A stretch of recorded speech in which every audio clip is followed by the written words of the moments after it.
Dans cette séquence, nous allons voir comment créer un tableau automatique. Par exemple, vous souhaitez faire une grille tarifaire selon un montant hors taxe avec la TVA, le TTC. Donc, pour être plus clair, regardez, je vais lancer la procédure. Et imaginons, il me demande le prix unitaire hors taxe du produit. Donc, imaginons que le produit coûte 200 € l'unité. OK. Il me demande ensuite la quantité maximum. Donc, par exemple, je souhaite faire une grille jusqu'à 100 articles, par exemple. Donc, je tape 100. Et là, automatiquement, il m'a créé un tableau automatique. C'est-à-dire que si je prends un seul article, ça me coûte effectivement 200 €. J'ai une TVA de 40 € et j'ai un TTC de 240. Donc, il s'est bien arrêté jusqu'à la valeur maximum que je lui ai dit, donc jusqu'à 100.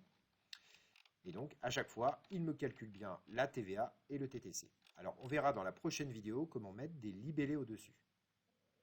Donc, j'ai utilisé essentiellement un for next, puisque là, j'ai fait une boucle qui tourne jusqu'à 100. Et on peut remarquer aussi que j'ai placé des valeurs dans des cellules précises. J'ai donc utilisé un cells. Donc, je vous propose d'aller voir le code. Alors, pour ce faire, déjà, première étape, je déclare mes variables.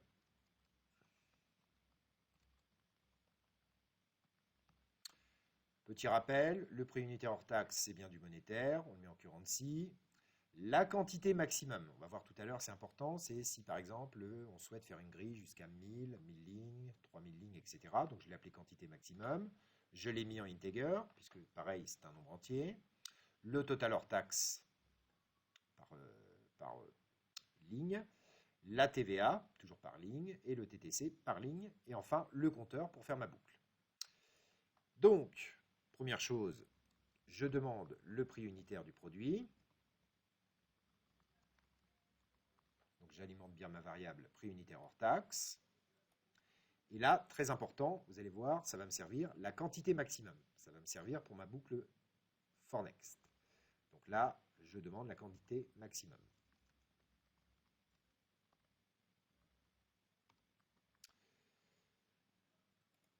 Alors, très important, j'ai créé donc une boucle en dessous. Donc là, vous voyez, par rapport à ce qu'on a vu dans la vidéo précédente, tout à l'heure, jusqu'à présent, je mettais 1 to 10, 1 to 100, etc. Mais là, comme je suis développeur, je ne sais pas à l'avance ce que l'utilisateur va décider. Donc on prend un exemple ici. Imaginons que l'utilisateur a saisi 2000, par exemple.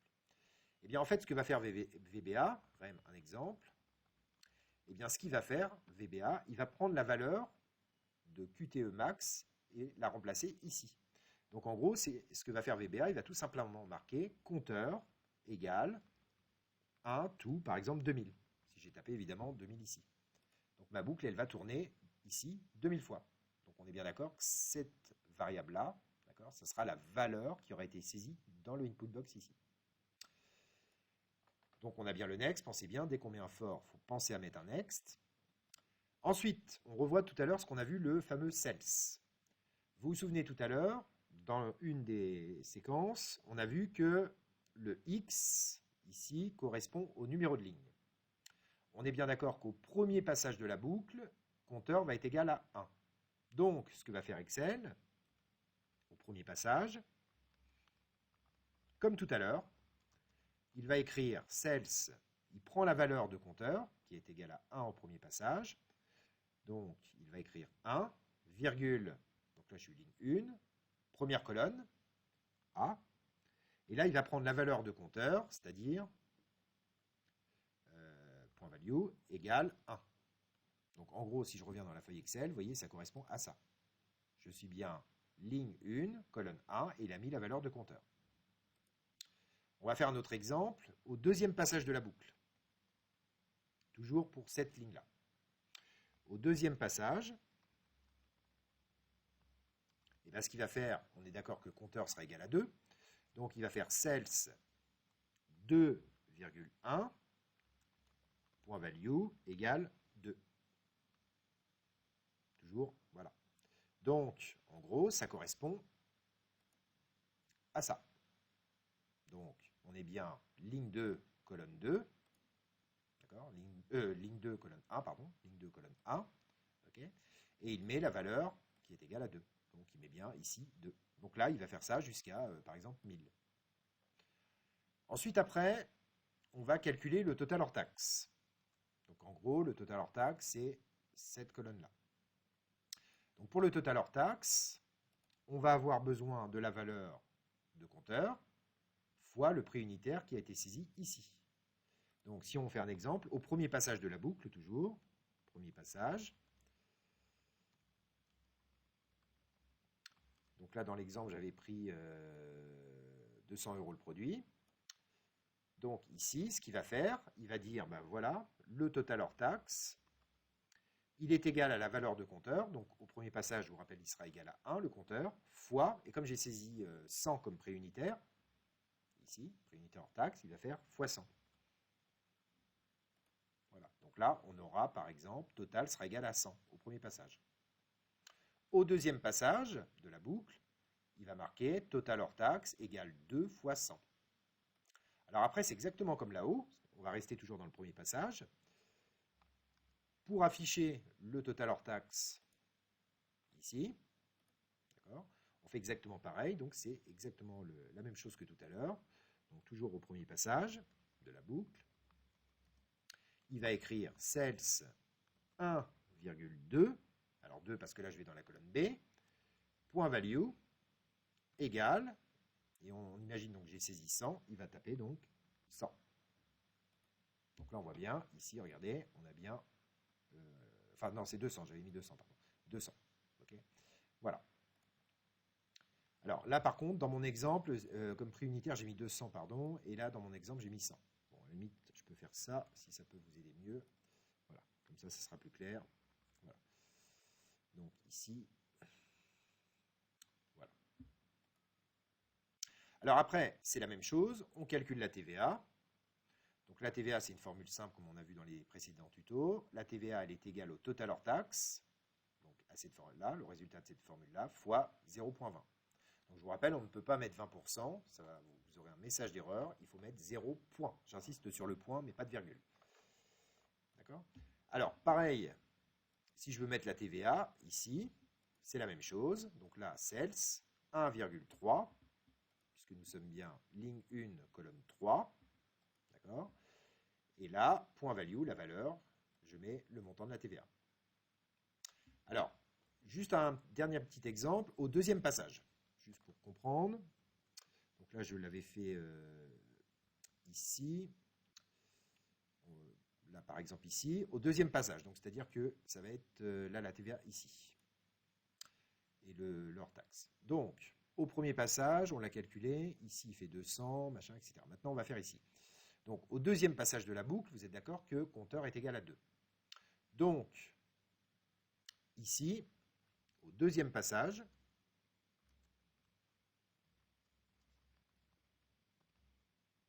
alors c'est pas ici, c'est CTRL X, c'est là. Voilà. Au deuxième passage, donc là on a la total hors taxe fois compteur. Donc au deuxième passage, donc ça va être total hors taxe égale 2 fois prix unitaire hors taxe. Donc il va calculer.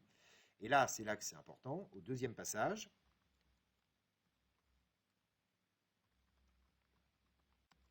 sales, donc comme c'est compteur est égal à 2, il va marquer 2, il prend la valeur de compteur, hein, puisqu'ici j'ai mis compteur, virgule 2, puisqu'on est dans la colonne B, point value, et là on a bien envoyé au deuxième passage, c'est 400. Donc là il va marquer 400. Voilà. Et ainsi de suite pour les autres colonnes. Alors nous allons voir dans le tuto suivant comment insérer des libellés. Parce que là, bon, on ne sait pas trop, on ne peut pas savoir que ça, par exemple, c'est la quantité. Imaginons ça, je ne sais pas que c'est le TTC, etc.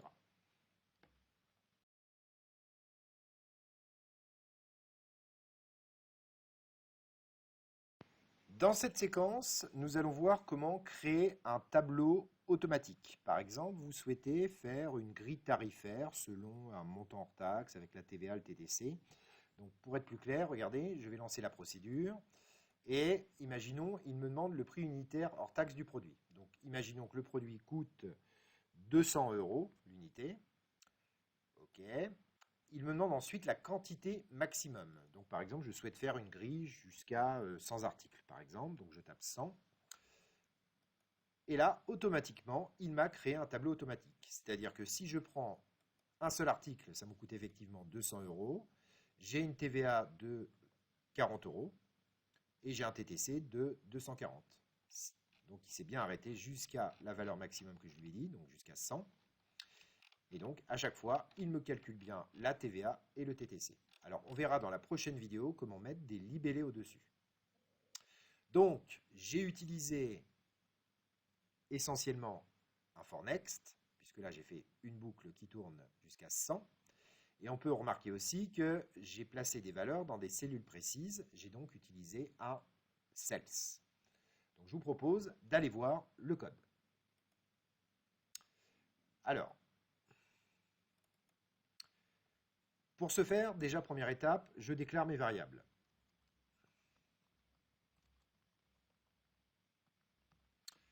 Petit rappel, le prix unitaire hors taxe, c'est bien du monétaire, on le met en currency. La quantité maximum, on va voir tout à l'heure, c'est important, c'est si par exemple on souhaite faire une grille jusqu'à 1000, 1000 lignes, 3000 lignes, etc. Donc je l'ai appelé quantité maximum. Je l'ai mis en integer, puisque pareil, c'est un nombre entier. Le total hors taxe par ligne. La TVA, toujours par ligne, et le TTC par ligne. Et enfin, le compteur pour faire ma boucle. Donc, première chose, je demande le prix unitaire du produit. Donc j'alimente bien ma variable prix unitaire hors taxe.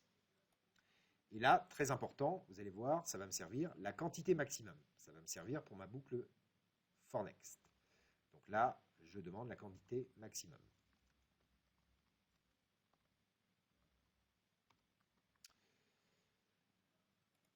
Alors, très important, j'ai créé donc une boucle en dessous.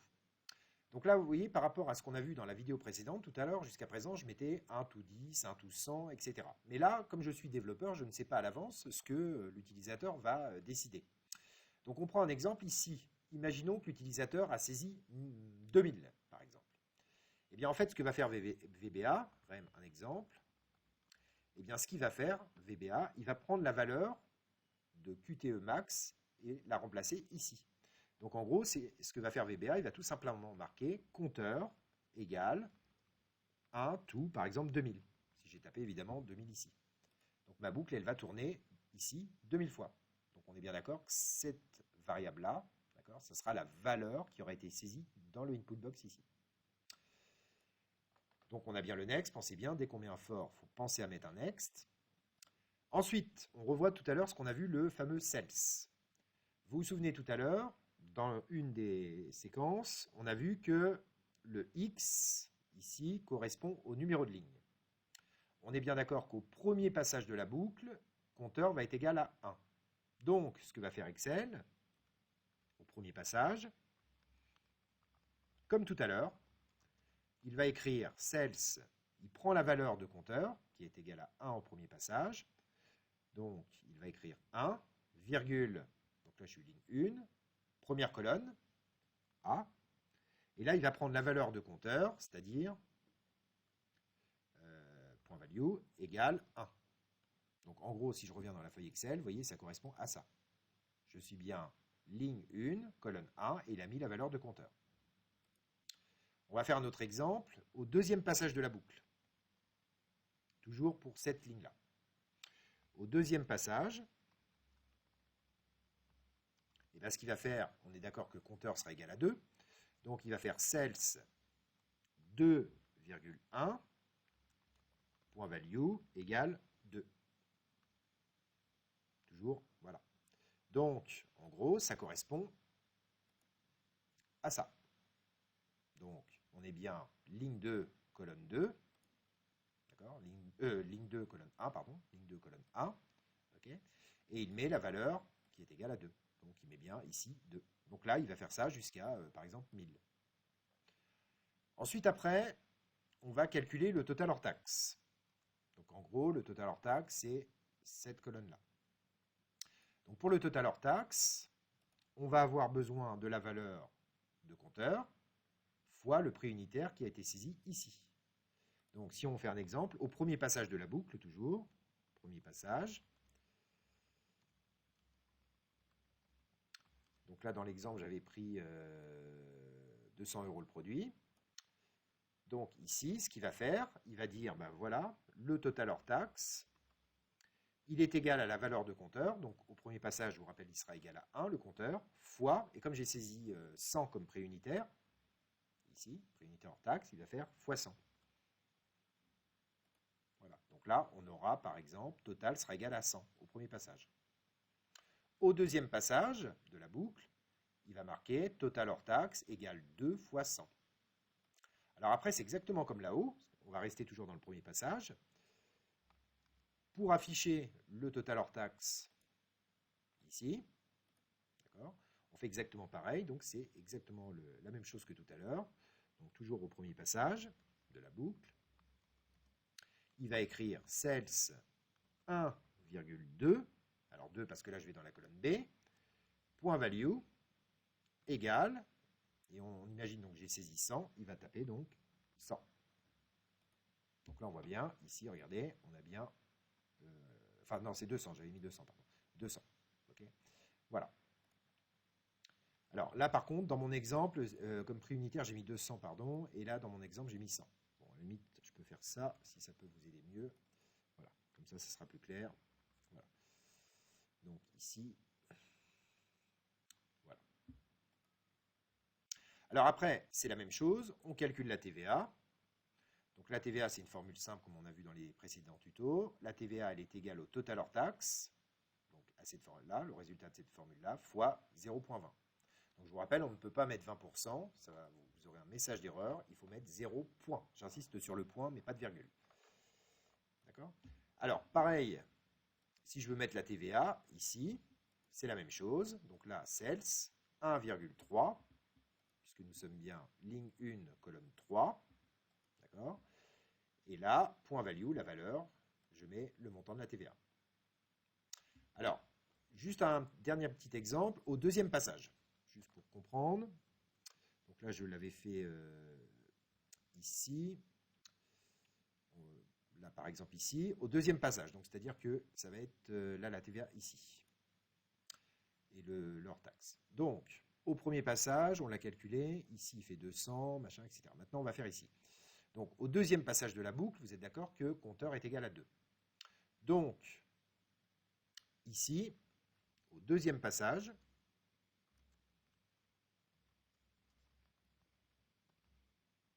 alors c'est pas ici, c'est CTRL X, c'est là. Voilà. Au deuxième passage, donc là on a la total hors taxe fois compteur. Donc au deuxième passage, donc ça va être total hors taxe égale 2 fois prix unitaire hors taxe. Donc il va calculer. Et là, c'est là que c'est important. Au deuxième passage,